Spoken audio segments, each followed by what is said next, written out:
जय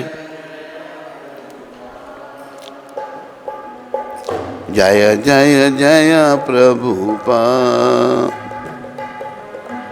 जय जय जय जय श्री कृष्ण चैतन्य नित्यानंद,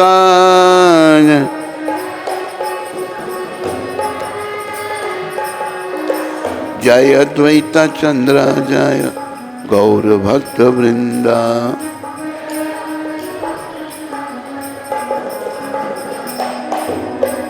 जय जगन्नाथ जय जगन्नाथ दीन बंधु जय जगन्नाथ।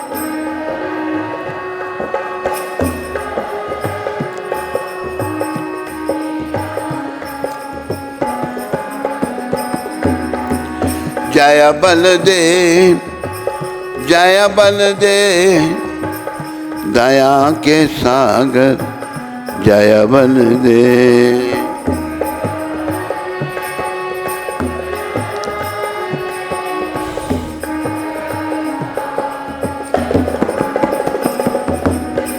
जय सुभद्रा जय सुभद्रा करुणामयी जय सुभद्रा।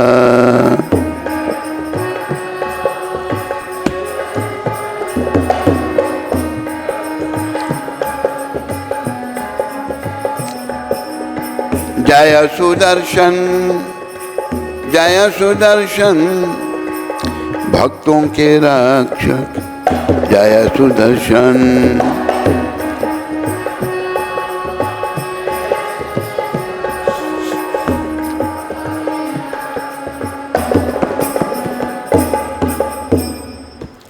बोलो जगन्नाथ भगवान की।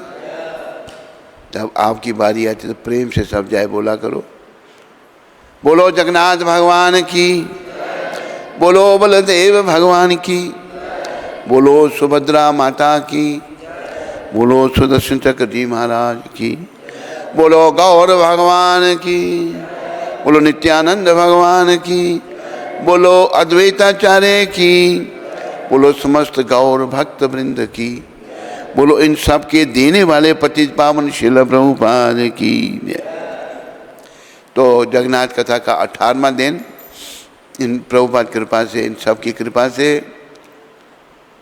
भगवान श्री जगन्नाथ देव ने अपूर्ण श्री विग्रह के रूप में प्रकटित होने की इच्छा क्यों की? अपूर्ण, पूर्ण नहीं, भगवान जगन्नाथ देव ने अपूर्ण श्री विग्रह के रूप में प्रकटित होने की इच्छा क्यों की? बोलो जगन्नाथ भगवान की।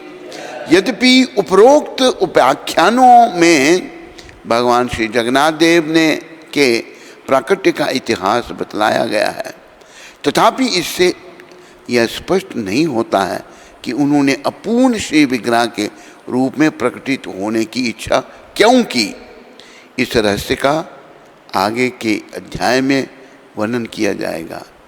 पहला रहस्य क्या है?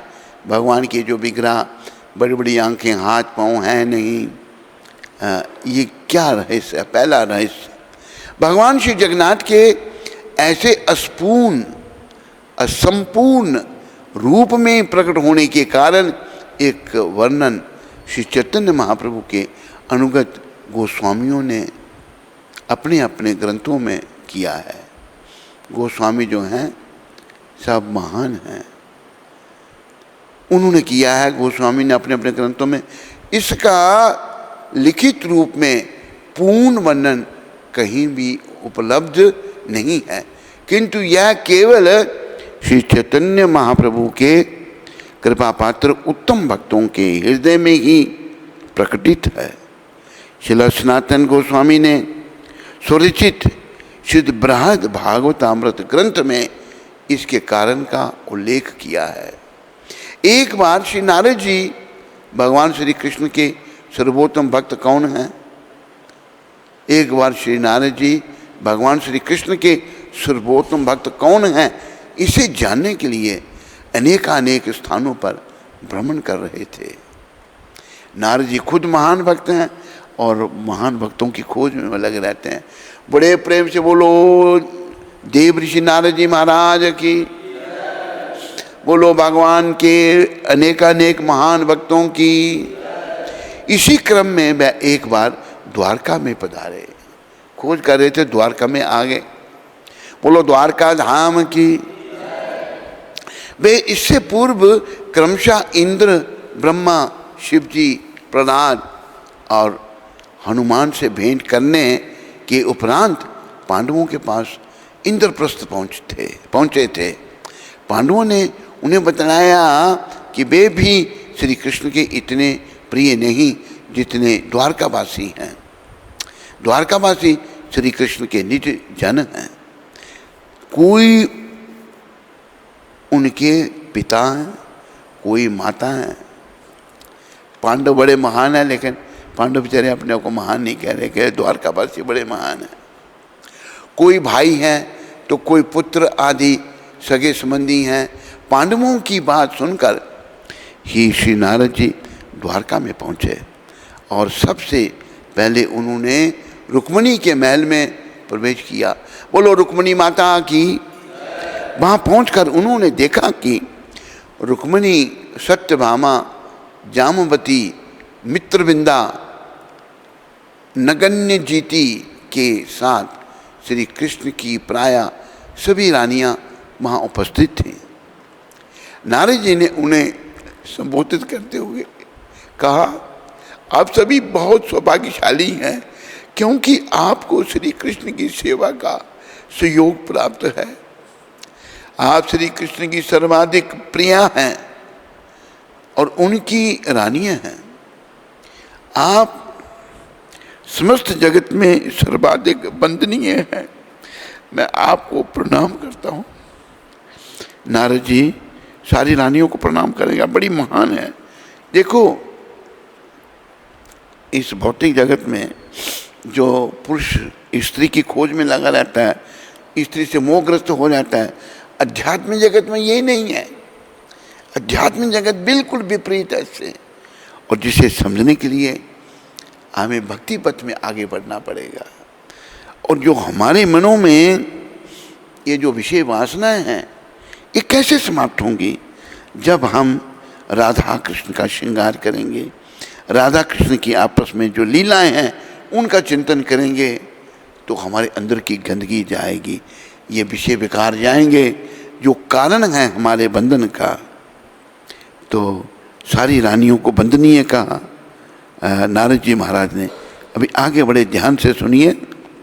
नारद जी की बात सुनकर रुक्मिणी और सत्यभामा दुखी होकर बोली, हे मुनिवर, आप क्यों हमारा उपहास कर रहे हैं? रुक्मिणी माता बेचारी कहती हैं, आप हमारा उपहास कर रहे हैं, आप हमारा व्यर्थ ही गुणगान कर रहे हैं, क्योंकि हम जानती हैं कि विवाह के 50 वर्षों के पश्चात भी हम श्री कृष्ण को कभी भी प्रसन्न नहीं कर सकी हैं। हम अत्यंत रूपवती और समस्त कलाओं में पारंगत होने पर भी उन्हें संतुष्ट नहीं कर पाई हैं।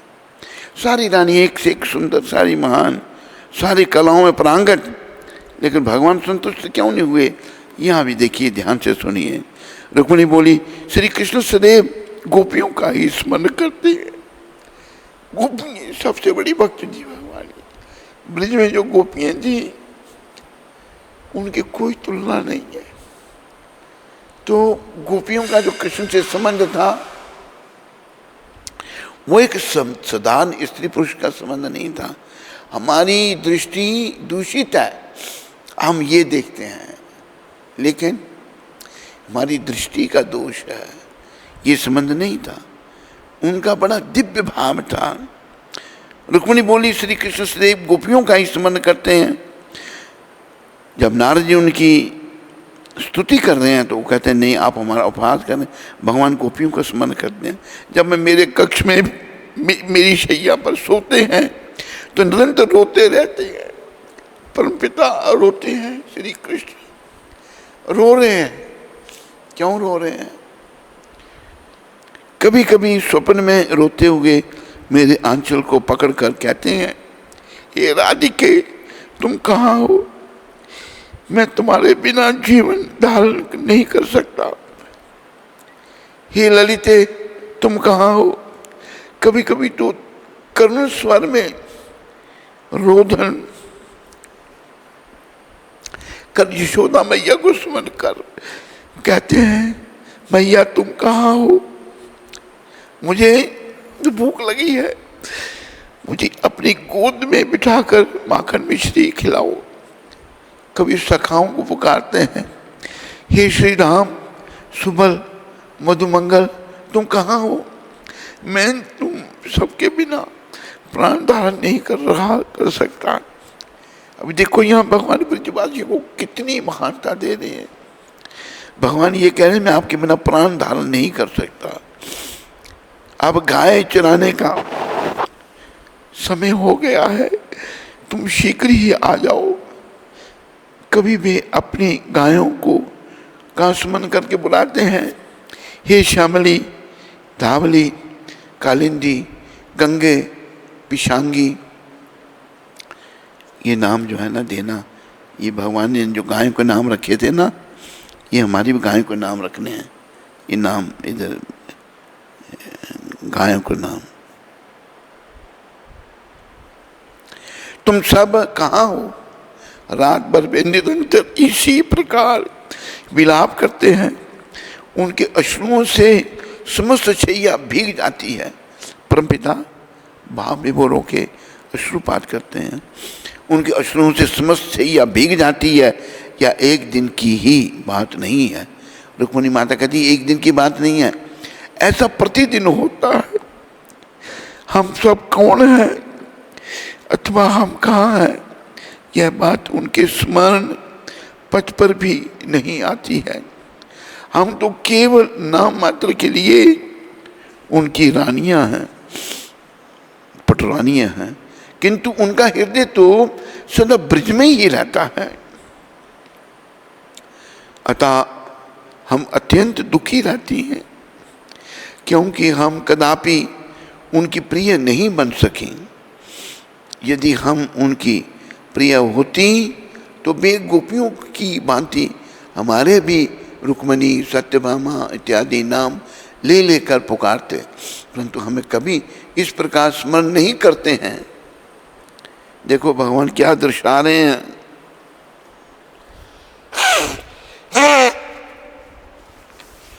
उनको केवल भाव और भक्ति ही प्रसन्न कर सकते हैं, और कुछ भी भगवान को अच्छा नहीं लगता। सत्यभामा बोली, हे सखी तुम सत्य कहती हो। कल रात्रि में ही उन्होंने रोते हुए मेरी साड़ी खींचकर कहा, हे राधे, हे राधे, और मूर्छित हो गए। भगवान राधा भाव में मूर्छित हो जाते थे। मैं उन्हें सांत्वना देने का भी कोई उपाय नहीं सोच सकी। हम सब उनकी विवाहिता पटरानियां, पत्नियां हैं, तथापि इसका क्या रहस्य है?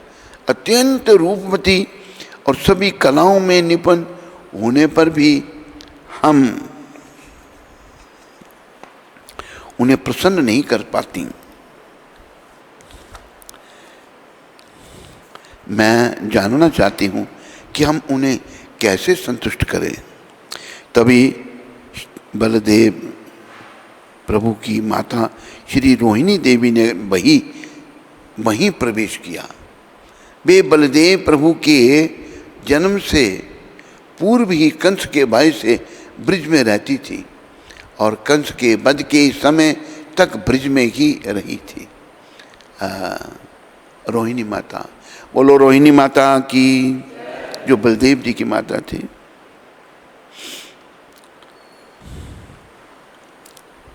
उन्होंने श्री यशोदा मैया के साथ श्री कृष्ण और बलदेव जी का लालन पालन किया था तथा श्री कृष्ण के प्रति ब्रजवासियों के प्रेम का उन्हें साक्षात अनुभव था।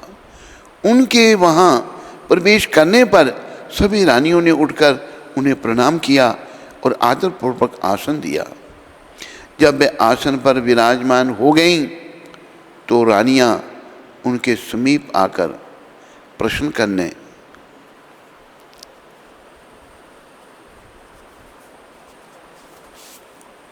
प्रश्न करने लगी, हे माता, हम जानती हैं कि श्री कृष्ण और बलदेव के बाल्यकाल से ही आप ब्रज में रही थी। आप तो गोपियों को भली भांति जानती हैं। गोपियाँ यशोदा मैया और अन्य ब्रजवासी श्री कृष्ण से कैसा प्रेम करते थे, जिसके कारण अब भी श्री कृष्ण उनके प्रेम के सदा सर्वदा वशीभूत रहते हैं। हम ब्रज की महिमा को जानना चाहती हैं। हम जानना चाहती हैं कि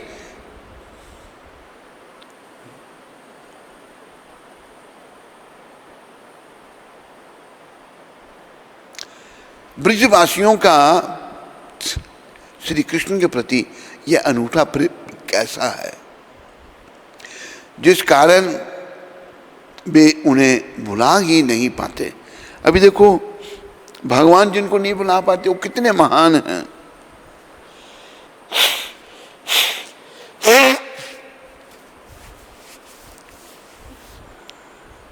जब उद्धव जी गोपियों को ज्ञान सिखाने के लिए आए थे, भगवान जब ब्रज वासियों के चिंतन में रोते थे, उद्धव जी ने कहा मैं उनको सिखाता हूँ। जाकर ज्ञान सिखाने आए तो उद्धव जी बड़े प्रिय थे भगवान के, तो द्वारका से ही आए थे उद्धव जी। तब भगवान ने पहले कहा था, ऊदो मोहे ब्रज बिसरत नाही, वो तो मुझे ब्रज नहीं भूलता। तो उद्धव जी सोचने लगे कि परमपिता मैं उनको ज्ञान सिखाता हूँ। तो गोपियों के पास जब ज्ञान सिखाने आए तो गोपियों ने क्या कहा, ऊधो मन न भयो 10-20, एक हतो जो श्याम संग गयो। ऊधो मन न भयो 10-20, को 10-20 मन नहीं, एक ही था, वो श्याम के साथ चला गया। ब्रजवासियों का श्री कृष्ण के प्रति वह अनूठा प्रेम कैसा है, जिस कारण वे उन्हें भुला ही नहीं पाते।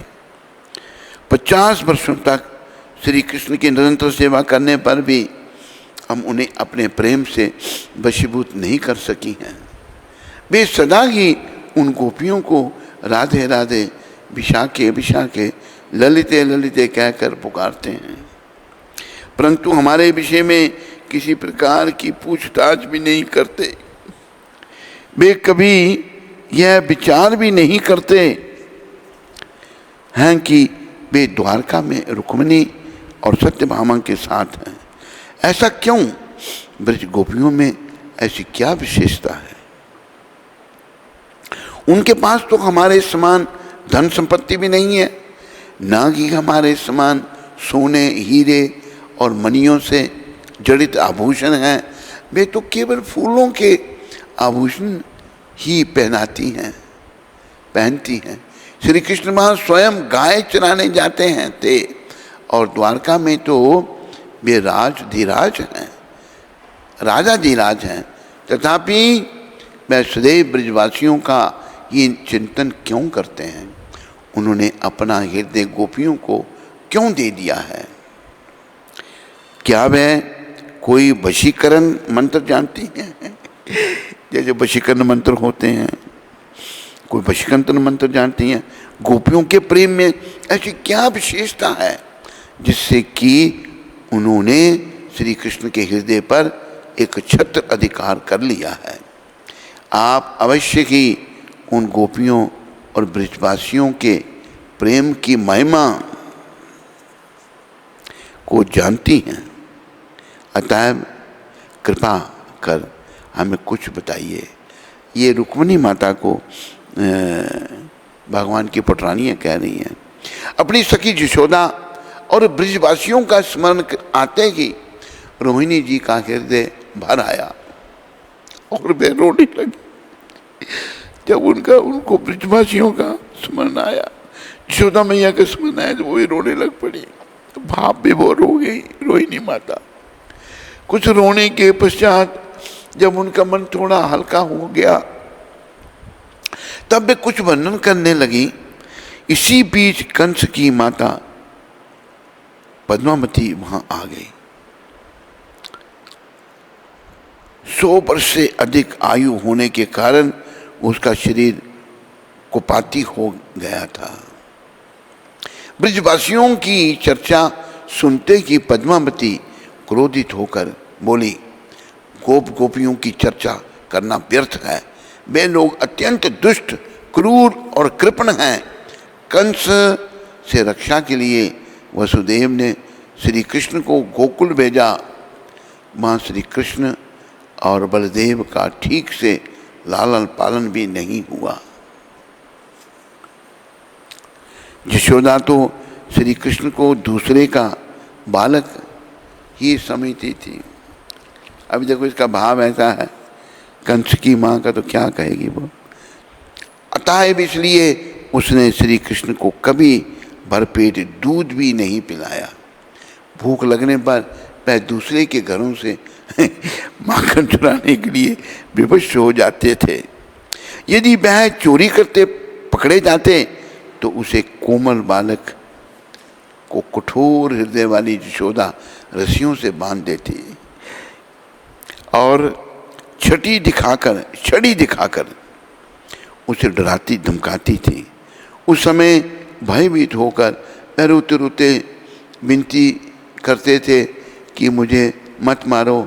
5 वर्ष की आयु में जब सभी बालक गुरुकुल जाते हैं, तब श्री कृष्ण और बलदेव की उस आयु में नंद और यशोदा ने उन्हें गाय चराने के लिए वन में भेजना आरंभ कर दिया। इतना ही नहीं, वन में कांटे कंकड़ों से रक्षा के लिए कभी उन्हें जूते चप्पल भी नहीं दिए और ना ही धूप वर्षा से बचने के लिए छाता दिया। वे 7 वर्ष तक भोर से संध्या तक नंद की गाय चराते रहे और इसके बदले में उन्हें केवल कुछ दूध मिला। मेरा विचार है कि हमें गर्गाचार्य को बुलाकर भली भांति गणना करवानी चाहिए कि कृष्ण और बलदेव को गाय चराने के लिए कितना वेतन मिलना चाहिए था और वास्तव में नंद ने उन पर कितना धन व्यय किया। यदि नंद ने उन पर अधिक धन व्यय किया है तो मेरे उदार हृदय वाले पति व्यास सहित उससे दुगना धन नंद को दे देंगे। पद्मावती की बातें सुनकर रोहिणी जी को अत्यधिक क्रोध आ गया और वह बोली, मैं जानती हूं कि तुम कैसी पतिव्रता स्त्री हो, अतएव तुम कभी भी ब्रजवासियों के प्रेम की महिमा का अनुमान नहीं लगा सकती।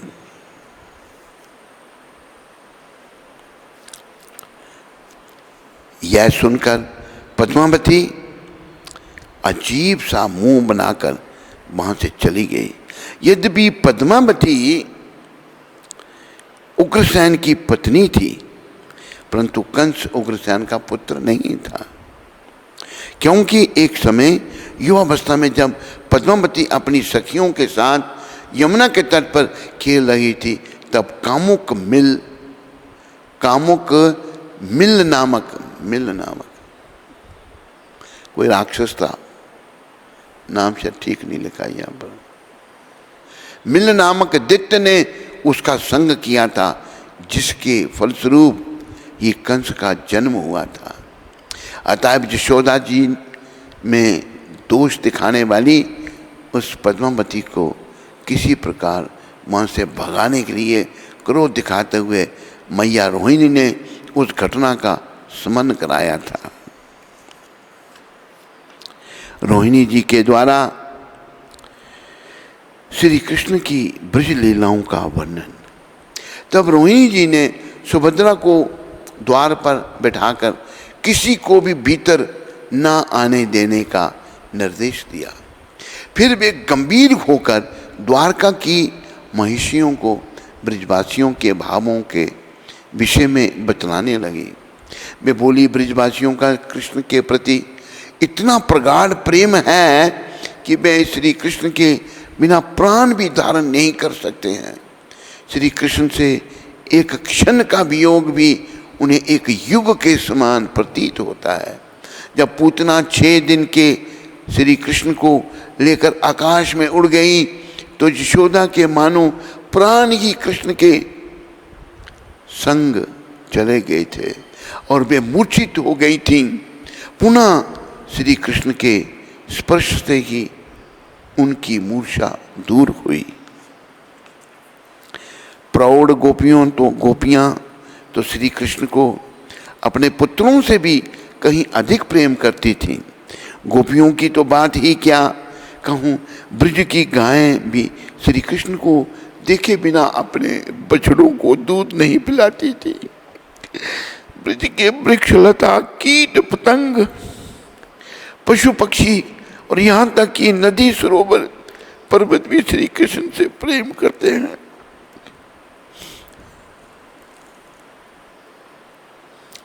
यहाँ एक भजन आ रहा है,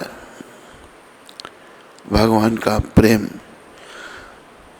ये भजन जो है एक मुस्लिम कवि ने लिखा है भगवान के प्रति।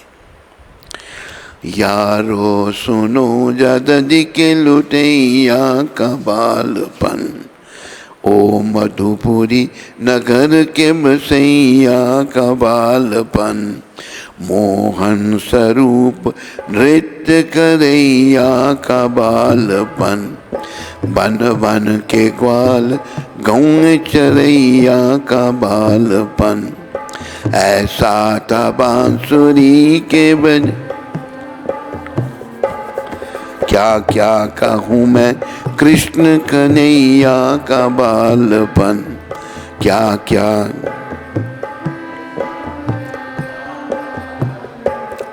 जाहिर में सुतबो नंद जसोदा के आप थे, वरना वो आप ही माई थे और आप ही बाप थे। पर्दे में बालपन के ये उनके मिलाप थे, ज्योति स्वरूप कहिए जिन्हें सोबो आप थे। ऐसा था बांसुरी के बजैया का बालपन, ऐसा था। उनको बालपन से न था काम कुछ जरा, संसार की जो रीति थी उसको रखा बजा। मालिक ते बहते आप ही उन्हें बालपन से क्या, बालपन जवानी बुढ़ापा सब एक था। ऐसा था बांसुरी के बजैया, क्या क्या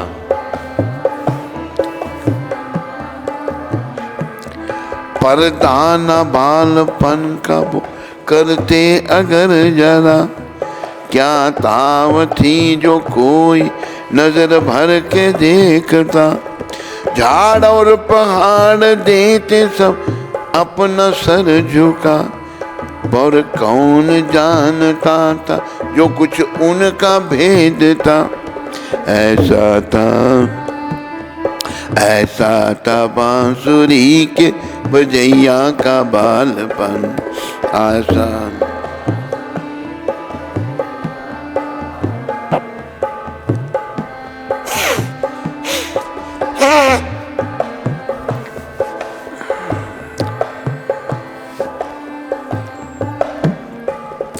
बाले थे ब्रिज राज जो दुनिया में आ गए, छिला के लाख रंग तमाशा दिखा गए।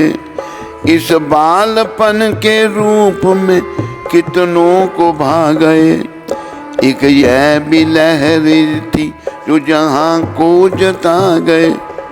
ऐसा था बांसुरी के बजैया का बालपन, ऐसा था। क्या क्या कहूँ मैं कृष्ण कन्हैया का बालपन।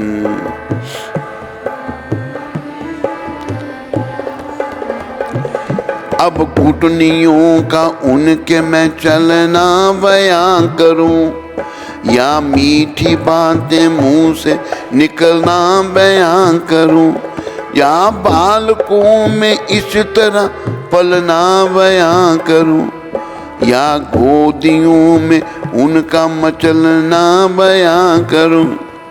ऐसा था बांसुरी के बजैया का बालपन, क्या क्या कहूँ मैं कृष्ण कन्हैया का बालपन।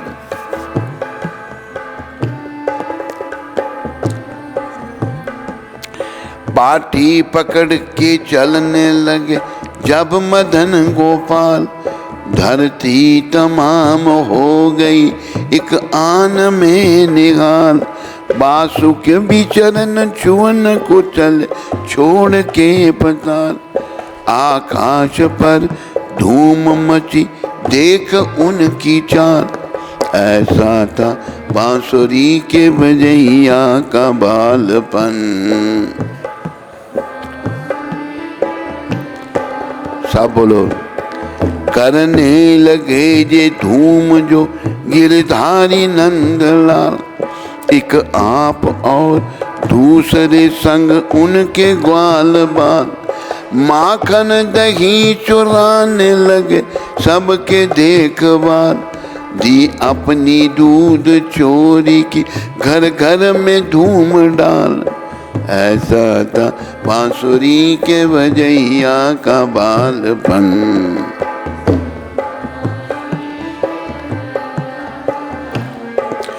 कोठे में होवे फिर तो उसी को डंडोरना, मटका हो तो उसी में भी जाके मुख को भोरना। ऊंचा हो तो भी कंधे पे चढ़ के न छोड़ना, पहुंचाना हाथ तो उसे मुरली से फोड़ना। ऐसा था बांसुरी के बजैया का बालपन, क्या क्या कहूँ मैं कृष्ण कन्हैया का बालपन। अगर चोरी करते आ गई ग्वालिन कोई बहान, और उसने आ पकड़ लिया तो उसको बोले बा, मैं तो तेरे दही की उड़ाता था मक्खियाँ, खाता नहीं मैं उसको निकाले था चींटियाँ। ऐसा था बांसुरी के बजैया का बालपन।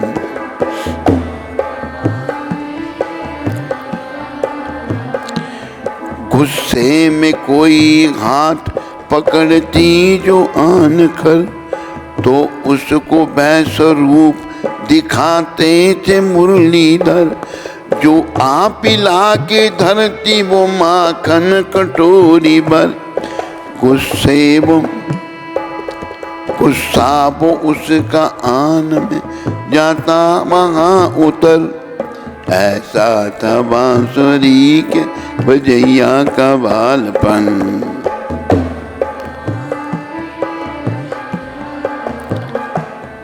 उनको तो देख ग्वाल ने जो जान पाती थी, घर में इसी बहाने से उनको बुलाती थी। जाहिर में उनके हाथ से मैं गुल मचाती थी, परदेश भी वो कृष्ण की बलिहारी जाती थी। ऐसा था बांसुरी के बजैया का बालपन।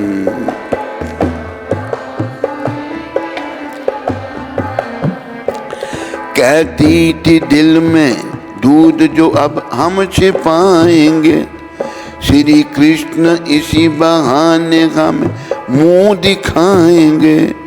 और वो हमारे घर में ये माखन न पाएंगे, तो उनको क्या गरज है वो काहे को आएंगे। ऐसा था बांसुरी के जैया का बालपन।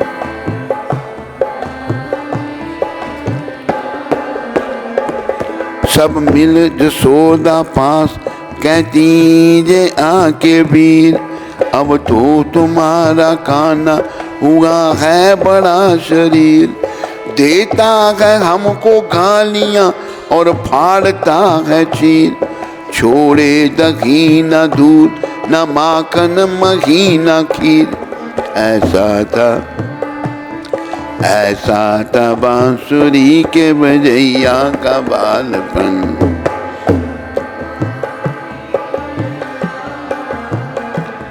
माता जसोदा उनकी बहुत करती मीतियां और कान्हा को डराती उठा मन की सीटियां।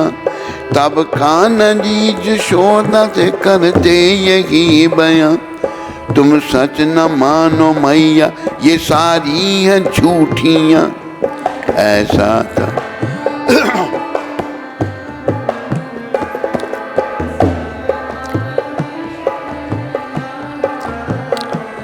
माता कभी जे मुझको पकड़ कर ले जाती हैं और गाने अपने साथ मुझे भी गवाती हैं। सब नाचती हैं आप मुझे बीन चाहती हैं। आप ही तुम्हारे पास ये फरियादी आती हैं। ऐसा था बांसुरी के बजैया का बालपन।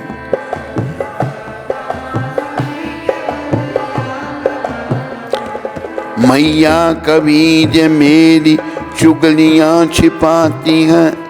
जाता हूँ राह में तो मुझे छेड़ जाती हैं। आप ही मुझे रुठाती हैं और आप ही मनाती हैं। मारो इन्हें जे मुझको बहुत सांस आती हैं। ऐसा था बांसुरी के बजैया का बालपन।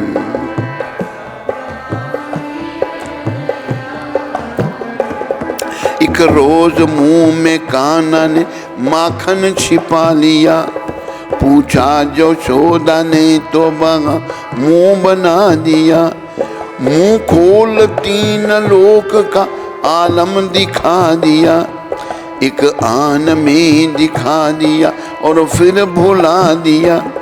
ऐसा था बांसुरी के बजैया का बालपन।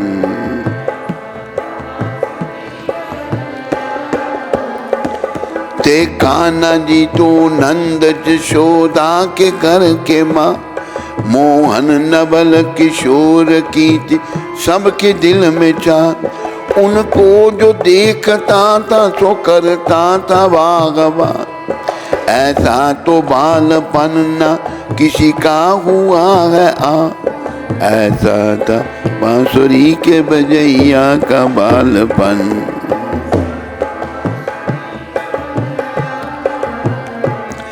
राधा रमन के यारो जय गौर थे। लड़कों में वो कहाँ जो कुछ उनमें तौर थे। आप ही प्रभु वो नाथ थे, आप ही वो दौर थे। उनके तो बालपन में ही तेवर कुछ और थे। ऐसा था बांसुरी के बजैया का बालपन।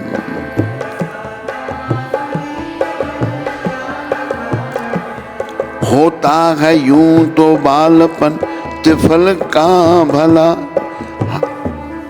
पर उनके बालपन में तो कुछ और ही भेद था। इस भेद की भला जो किसी को खबर है क्या। क्या जाने अपनी खेलने आए थे क्या कला। ऐसा था बांसुरी यहाँ का बालपन।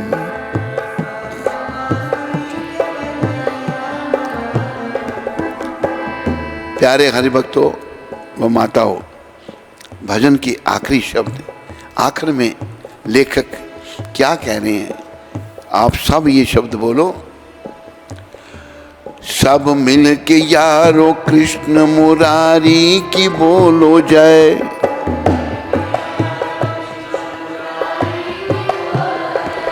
सब मिल के यारो कृष्ण मुरारी की बोलो जय।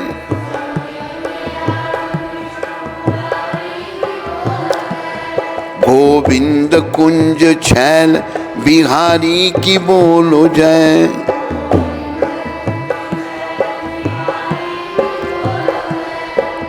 गोविंद कुंज छैल बिहारी की बोलो जय।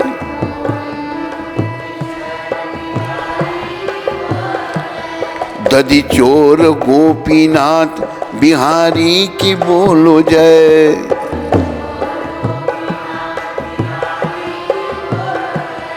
तुम भी नसीर कृष्ण मुरारी की बोलो जय।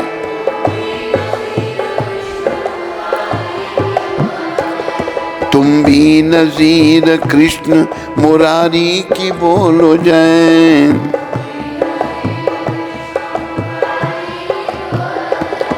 ऐसा था बांसुरी के बजैया का बालपन,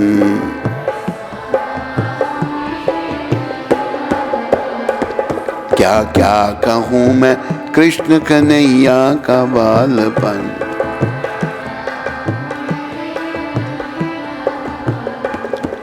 देखो, भक्ति आत्मा का विषय है। कोई भी आत्मा भक्त हो सकती है, चाहे उसका हिंदू शरीर है, मुस्लिम शरीर है, ईसाई शरीर है, सिख शरीर है, कोई भी ब्राह्मण है, क्षत्रिय है, वैश्य है, शूद्र है। भक्ति आत्मा का विषय है, कोई भी भगवान की भक्ति कर सकता है। इस भजन से, ये भजन मुझे बहुत पहले प्राप्त हुआ था। एक प्रोग्राम था बम्बई में, वहाँ एक ने गाया था, थोड़ी लाइनें गाई, फिर मैंने नोट किया था। तो ये भजन कितने दिव्य भाव हैं एक मुस्लिम भक्त आत्मा के। कृष्ण गोपियों के घरों में माखन चुराने के बहाने उनका हृदय चोरी करने जाते थे। गोपियाँ मीठा मक्खन निकालकर उत्कंठा पूर्वक श्री कृष्ण की प्रतीक्षा करती थी कि कब है उनके घर चोरी करने आएंगे। फिर उलाहना देने के लिए छल से वह यशोदा को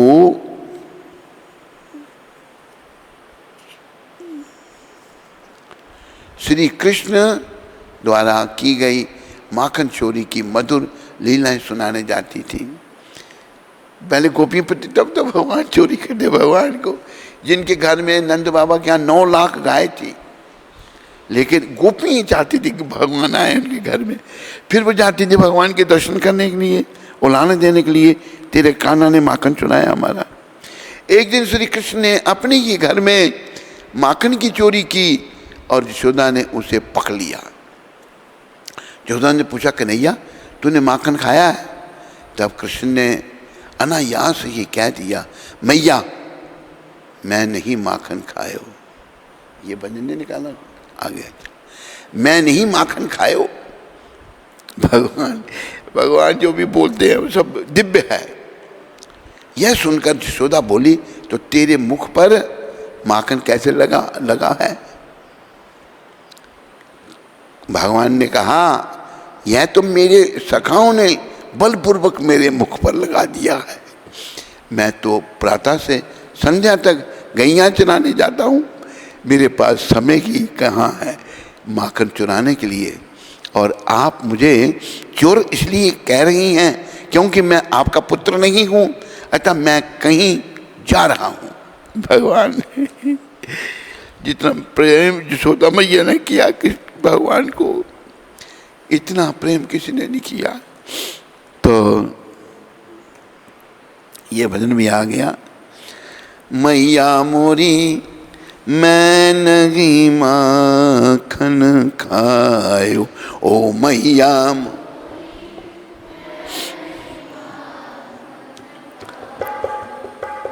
भोर भयो गैयन के पाछे, भोर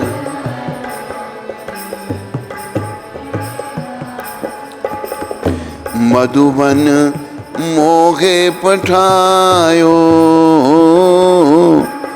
मधुम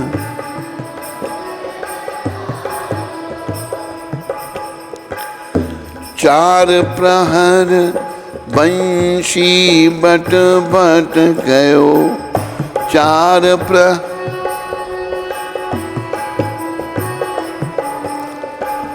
सांझ परे घर आयो, सांझ परे ओ मैया मोरी मैं नहीं माखन खाए, ओ मैया।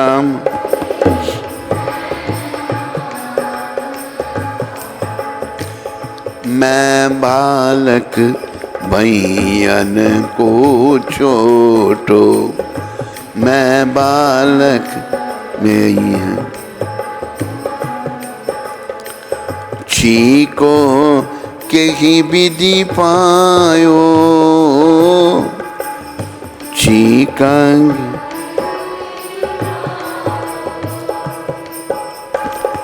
ग्वाल बाल सब बैर पड़े हैं, ग्वाल बाल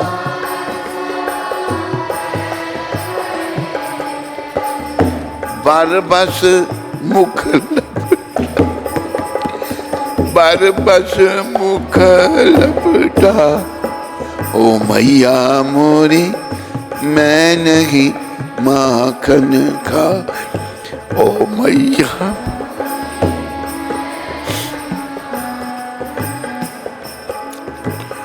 तू जननी मन की अति भोरी, तू जननी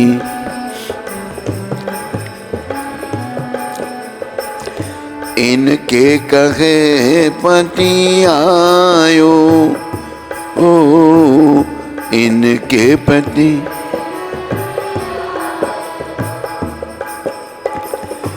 जिए तेरे कछु भेद उपजी है, जिए तेरे कछु जान परायो जायो जान, ओ मैया मोरी मैं नहीं माखन खाए, ओ मैया।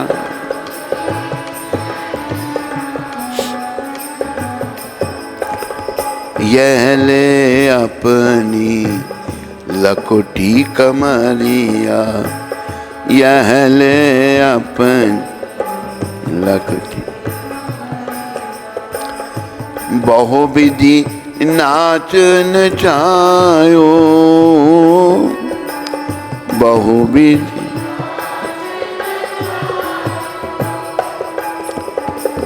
सूरदास तब हंसी जसोदा, सूरदास भी हंसी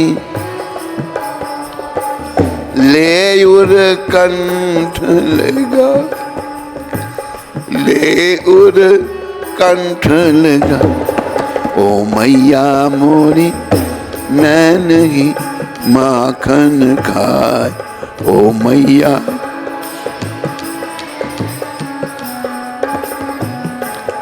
ओ मैया मोरी मैं नहीं माखन खाए, ओ मैया।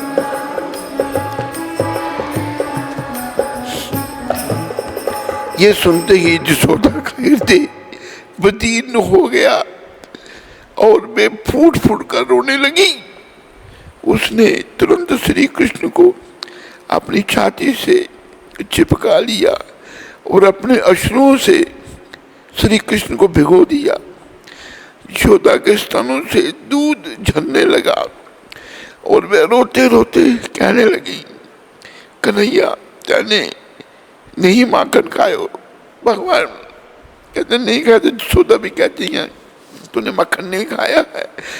कृष्ण ने यशोदा के आंसू पहुंचे और मुस्कुराए और बोले मैंने ही माखन खाया। और भगवान भी कहते हैं मैं नहीं खाया। यशोदा कहती तूने नहीं खाया है। भगवान कहते हैं मैंने ही माखन खाया है।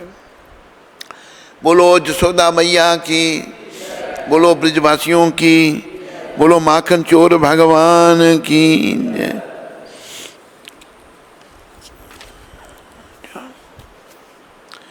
तो सबका धन्यवाद।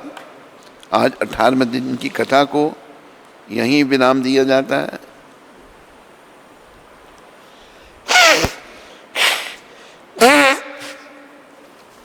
कल प्रभुपाद कृपा से गौरांग कृपा से, समस्त गौर भक्त वृंदों की कृपा से 19वें दिन की कथा हो गई। हरे कृष्ण। रितिका माता कनाडा से। हरे कृष्ण गुरु महाराज जी, दंडवत प्रणाम। हम सस्केचुअन के इस्कॉन मंदिर में कल रथ यात्रा उत्सव पर 56 भोग बना रहे हैं। कृपया अपना आशीर्वाद सस्केचुअन कृपया अपना आशीर्वाद दें कि हम इस उत्सव में सफल हों और इसके माध्यम से भगवान का प्रचार कर सकें। कोविड के बाद यह हमारा पहला उत्सव मना रहे हैं। रितिका माता ना, रितिका हमारी शुभकामनाएं। रितिका माता, आप सब माताओं के साथ बड़े भाव से भगवान के लिए भोग बनाओ। भगवान को तो भाव चाहिए, भगवान तो भाव के भूखे हैं। दुर्योधन के मेवा त्यागे, साग बिदुरगर खाई, सबसे ऊंची प्रेम से गाई। प्रेम भाव ही भगवान को प्रिय है। तो बनाओ जगन्नाथ जी के लिए भोग बड़े भाव से और पुण्य के भागी बनो।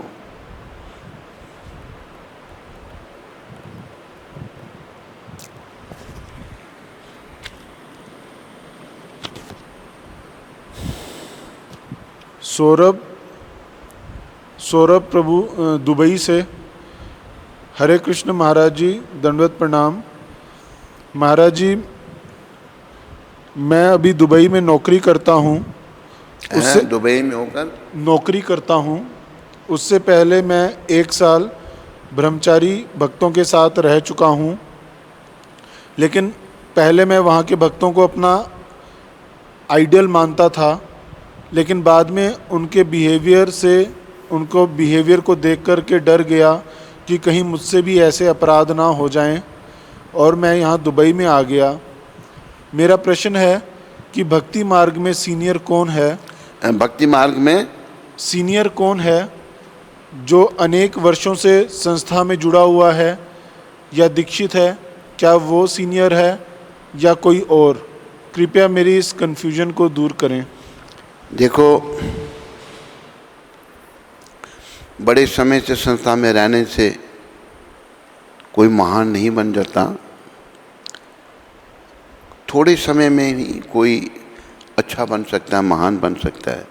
अगर बड़े समय से कोई संस्था में है और वो अच्छा व्यवहार नहीं कर रहा तो फिर ठीक नहीं है।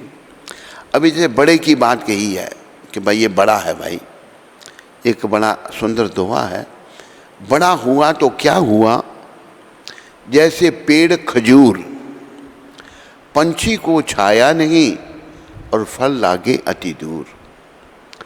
कोई बड़ा बन गया, बहुत खजूर का पेड़ बहुत बड़ा होता है तो फल उसमें बहुत ऊंचा लगता है और पंछी को उसकी छाया नहीं है। ऐसे बड़ा होने से क्या है जिसमें सद्गुण ना आए। पहचान तो सद्गुणों से है और प्रभुपाद जी ने ये शिक्षा दी है, अगर सद्गुण किसी में भी है, किसी में भी सद्गुण देखा जाता है, वो हमको ले लेना चाहिए। दुर्गुण है उसको छोड़ देना चाहिए। और जैसे और भी कई उदाहरण प्रभुपाद जी ने दिए हैं, तो हमें सद्गुणों को अर्जित करना है। अगर किसी में सद्गुण नहीं आ रहे, बड़े समय से वो रह रहा है, तो वो नियमों का ठीक तरह पालन नहीं कर रहा, उसकी भक्ति वृद्धि नहीं हो रही, इसलिए उसका स्वभाव नहीं बदल रहा, अपराध कर रहा है।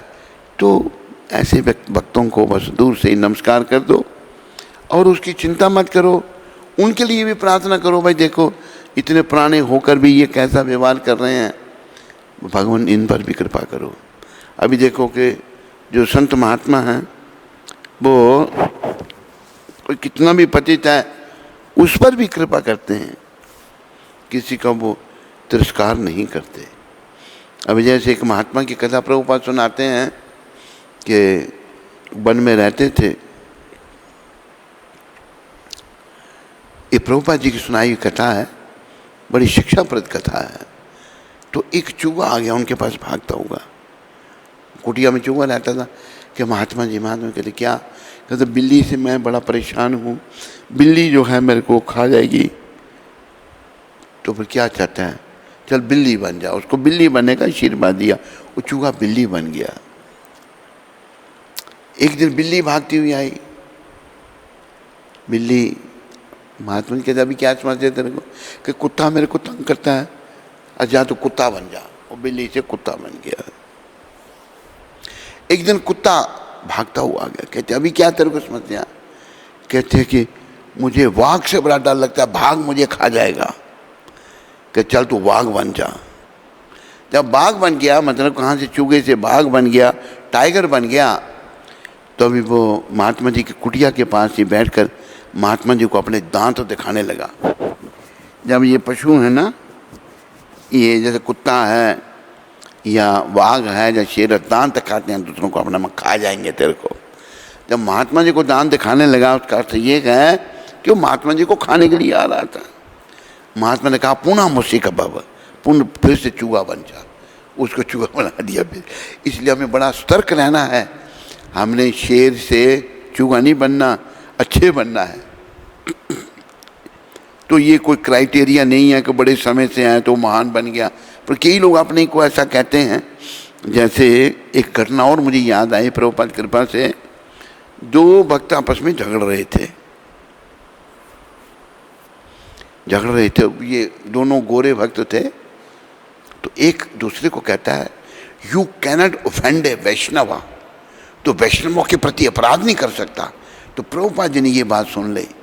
प्रभुपाद आगे वहाँ पर कहते you claim that you are Vaishnav, to be a Vaishnav is very rare. तो सोचते हो कि तुम वैष्णव हो, वैष्णव बनना बड़ी दूर की बात है। तो बातों से तो सब वैष्णव बन जाएंगे, लेकिन वास्तव में बनना बड़ा कठिन है। जिस पर संतों की कृपा हो और वही बन सकता है, सब नहीं बन सकते। इसलिए हम सबको प्रभुपाद की कृपा की याचना करनी चाहिए। अगर कोई वैष्णव नहीं बना तो उसके लिए प्रार्थना करो, उसका भी बुरा मत सोचो, सबका अच्छा सोचो। कईयों की आदत होती है दूसरों का बुरा सोचना। एक दोहा मेरे को याद आया कि बुरा खोजन मैं निकला, बुरा मिला ना कोई।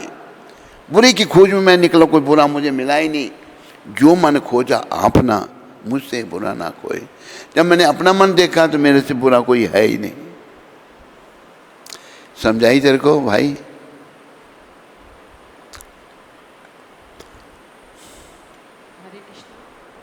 गुरु महाराज जी का बहुत बहुत आभार। सभी लोग 3 बोल हरि बोल बोल के आभार व्यक्त करेंगे। हरि बोल, हरि बोल, हरि बोल। बोले सद्गुरुदेव महाराज की जय, जगत गुरु श्रील प्रभुपाद की जय। औरंगाबाद से अखिलेश गुप्ता जी ने गुरुकुल के लिए अपनी सेवा भेजी है, तो उनका और उनके परिवार का श्रील प्रभुपाद आश्रम उधमपुर के सभी भक्तों की ओर से बहुत बहुत धन्यवाद। हरि बोल। गयाना से प्राण गोपाल प्रभु जी ने ठाकुर जी के चरणों में अपनी सेवा भेजी है, तो उनका और उनके परिवार का श्रील प्रभुपाद आश्रम उधमपुर के सभी भक्तों की ओर से बहुत बहुत धन्यवाद। हरि बोल। बोले जगत गुरु श्रील प्रभुपाद की जय, सद्गुरुदेव महाराज की जय। हरे कृष्ण। स्कंद पुराण में तुलसी देवी की प्रशंसा इस प्रकार की गई है